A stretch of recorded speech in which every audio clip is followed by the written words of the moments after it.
Hey world, it's your girl Nina Love. Thanks for being here. This is my regular Wednesday video podcast. Every Wednesday I sit down and discuss different topics. The topics actually come from maybe a thought pops in my head or something that happens to me throughout the week. And a lot of times it's from you, the viewer. So thanks for the text messages and the direct messages. I appreciate the feedback. Thank you. Thanks for being here. So turn me on while you're going to work or going to school or while you're cleaning the house or you're at work, whatever it is, turn it on. Let me know what you think. I appreciate the feedback. Maybe I should start reading the messages on the air. I don't know. We'll see. You can follow me at Love Nina Love on Instagram, Twitter, and Facebook. That's where you'll find me, especially on my blog, ninalove.com. So holla. I selected this week's topic from an Instagram post. I can't remember who posted it, or probably one of those motivational quote people on Instagram. I love uplifting and inspiring thoughts. So a lot of the people that I follow on Instagram are uplifting and they post really positive things. So I am paraphrasing here. The quote is by, what's his name? Paulo Coelho. He's a Brazilian author, and he wrote the book, The Alchemist, amongst other books, but that's one of his more famous books is The Alchemist. I believe he wrote the book in his native tongue of Portuguese, and then it is translated into English and all kinds of other dozens of other languages. Very, very good book. It makes its rounds on, the entrepreneur, self-help, personal mastery type people. But anybody can read it. It's a parable. Just like the book, The Richest Man in Babylon. It's so funny. So The Richest Man in Babylon also is like one of those parable self-help or entrepreneur books. And my father made us read it when we were younger. I don't know if my older brother read it, but I know I read it just because I love to read. And I didn't understand it in high school, but I understand it now. So thanks, Pops. Always looking out. Anyway, I'm paraphrasing the quote by Paulo Coelho, where he said that a ship is very safe in the harbor, but that's not what a ship was built for. So think about that for a minute. A ship is safe in the harbor, but that is not what it was built for. That was so inspiring for me, especially with all the changes I've made within the last 2 years or so. I moved out here to South Carolina on a wing and a prayer. I'm grateful for the support system I had here, and also very, very grateful that my family back home supported me. And nobody can understand why I did it. Even now, I don't even understand why I was pulled here to the South. My cousin had a lot to do with it because she was here, she's established, and she was like, hey, here's a brand new fresh start. And I was craving that fresh start. I talked about it in previous videos, but I was craving that fresh start, and I was craving serenity and being away from everything that was happening in my life in Hawaii. And what I found and discovered is that I can't run away from my problems. So whatever problems I perceived that I had in Hawaii will follow me. And I didn't have that many problems, but there was definitely internal strife that was happening inside of me that, with the divorce, I was getting divorced, with my own transformation and rediscovery of me, of not living that life that I was living. So moving out to South Carolina was me trying to reinvent myself. If there was any time in my life that I needed to reinvent myself, 2 years ago is when it happened. When my ex-husband wanted the divorce, that was my time to reinvent myself. And I'm still in the process. Like a butterfly, I'm still in cocoon, and I'm ready to spread my wings and fly shortly here. And so leaving Hawaii to come to South Carolina, where the only people I knew was my cousin. And now, I have friends and I met other people and it's fun. I'm grateful that I came out here, but I had to leave the safety of the harbor. The safety of the harbor was Hawaii. Everything about Hawaii. I love everything about Hawaii, but it was just so safe.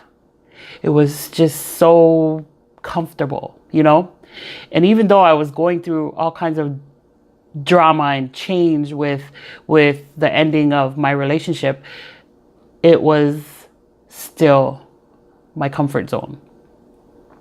And everything that I want in my life is outside of my comfort zone. So even me stepping out on a limb and saying, yes, I am a writer.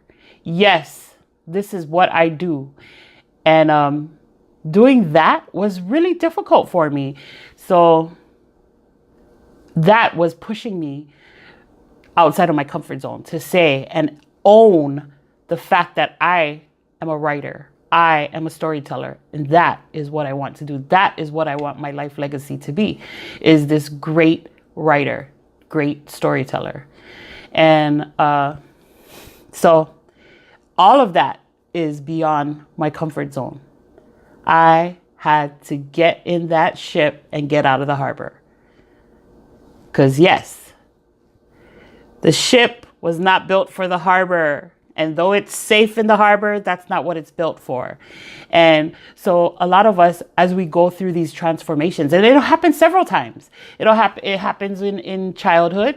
You learn to walk, you go to adolescence, you become an adult, you get married, you have children, whatever it is. Or nowadays you get children and maybe you might get married. Whatever it is, there'll be several transitions all throughout our life where we have to push through that comfort zone. I attended a workshop once, and this woman told this fantastic story, a true story about breaking the sound barrier. And I can't even recall the name of the guy who broke the sound barrier, but he was this cowboy from Texas. And the night before the experiment where he was going to try and fly and break the sound barrier. So he was going to fly faster than the speed of sound. He was nervous. Nobody had ever done it. And they said it couldn't be done. And the night before, he went to the bar, had a few drinks, had a good time, with his family and friends. Because who knows? Anything could have happened when he went through that experiment. But he was willing to do it. He was an Air Force pilot.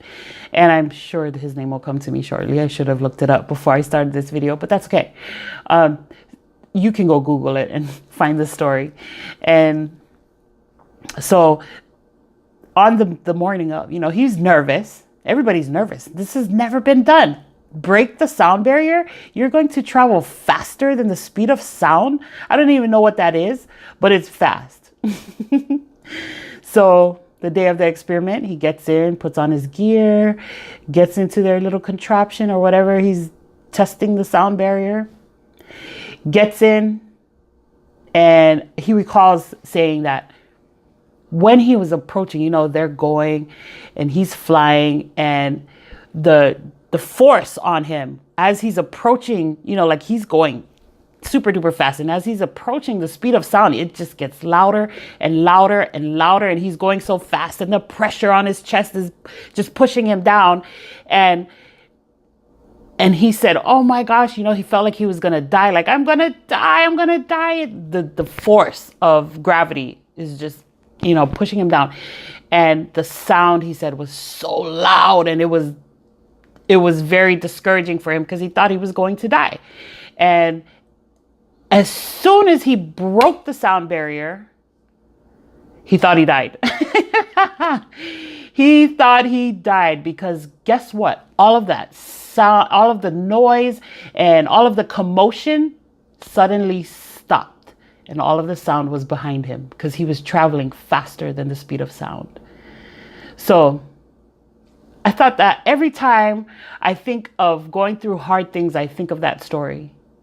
That all of this junk that I'm going through, all of this junk that has come up in my life, all of the emotional hurt and pain, and all of the challenges of funding my dream and relying on other people to help me fund my dream, all of these things are all that noise and commotion for me.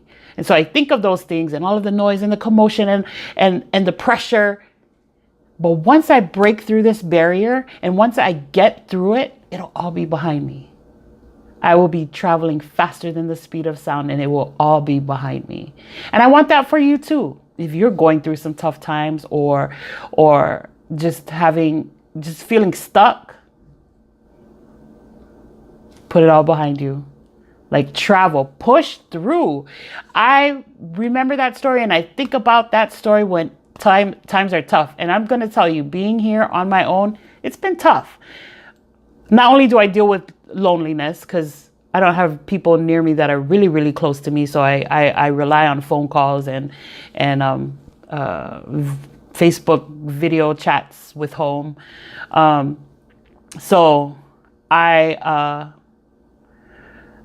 The loneliness sometimes is hard, but it's what I need to find that serenity and push through the hard stuff, which is to write.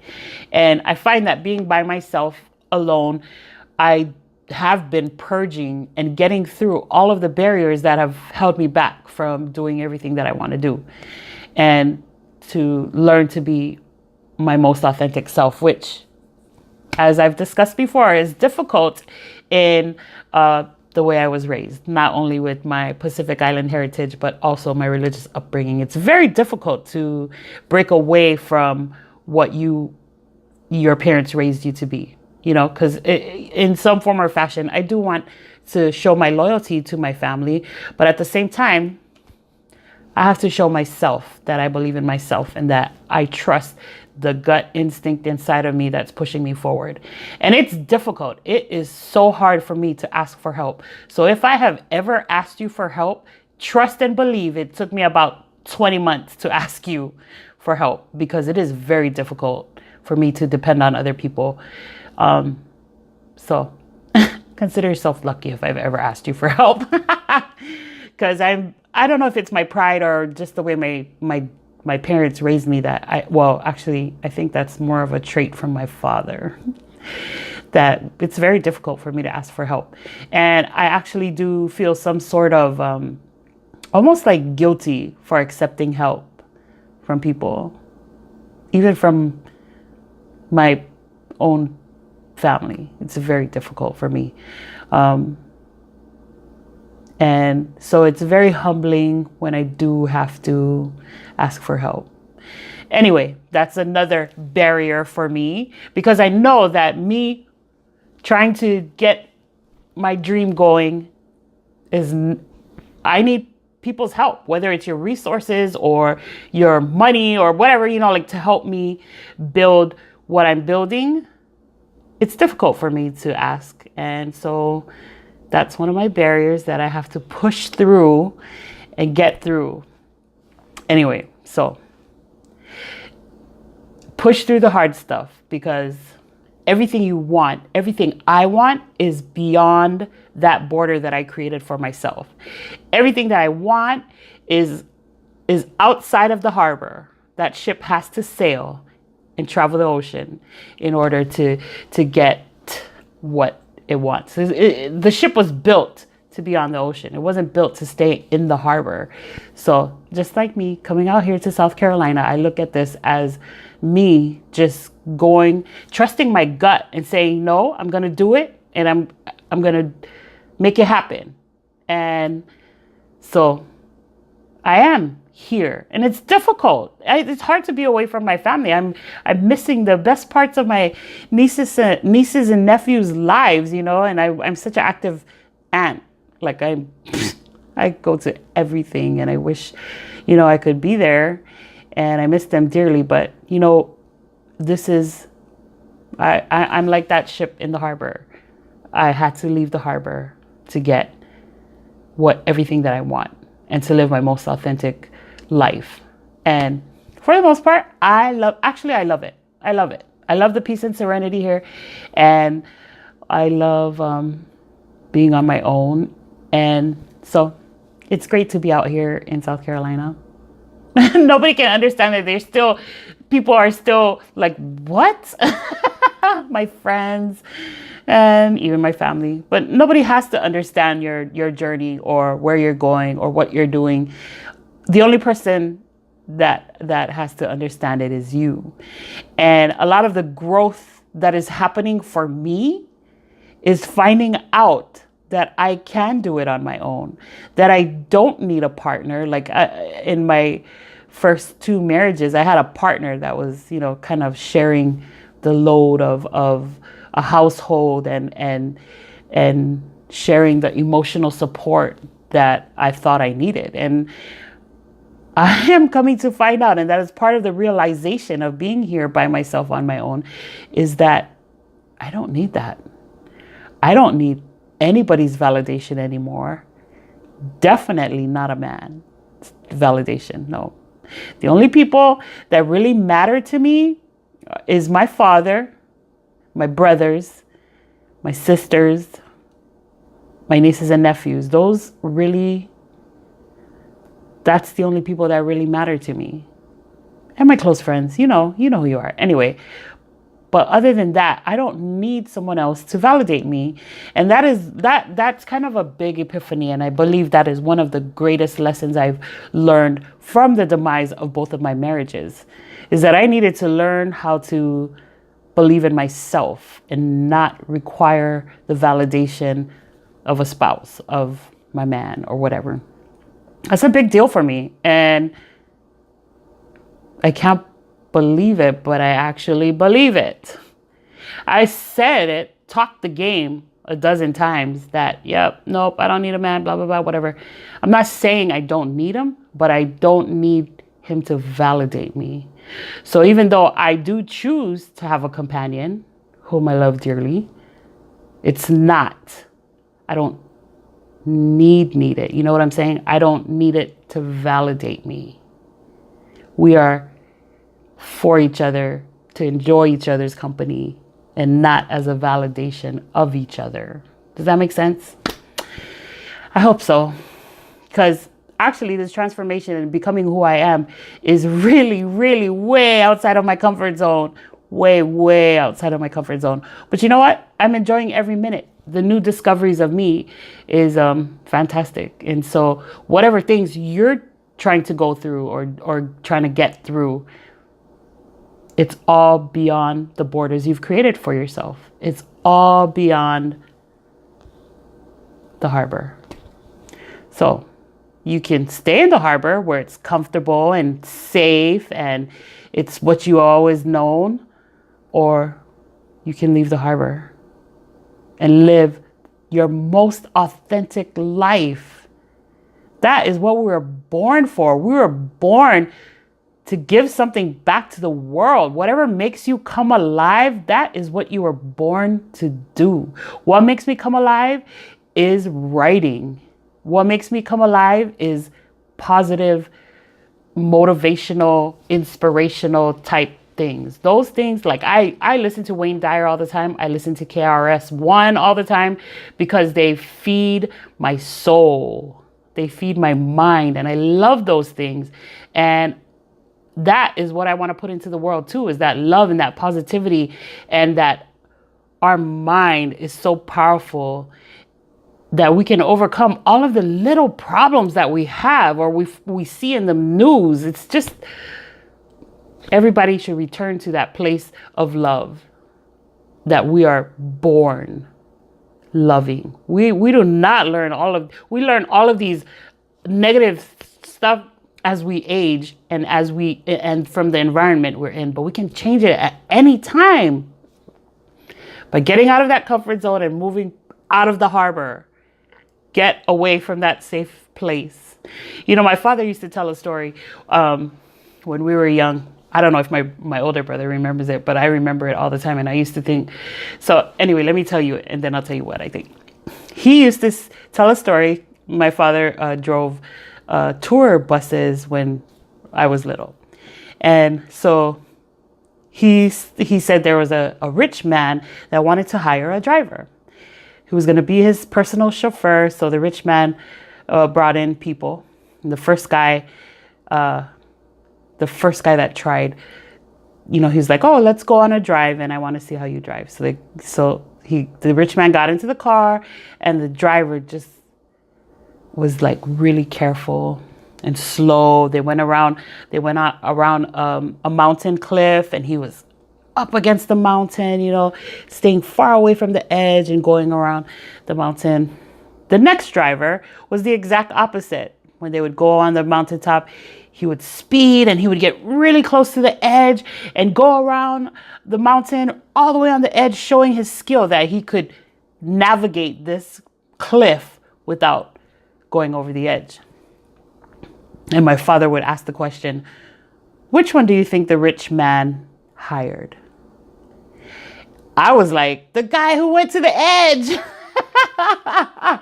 And my dad was like, no, the guy that kept him safe, the one that was careful, that's the guy who got the job. And I was like, I like the guy that takes it to the edge. And that has always been my personality. So anyway, I'm back to going to the edge, pushing boundaries, and changing and transforming the life that I have or had into something that I really want it to be. And I hope you do the same. So get in your ship and sail out of that harbor right now. Anyway, let me know what you think. And I appreciate your comments and your shares. Share. All right. It's your girl, Nina Love. I will see you next week. Have a great week.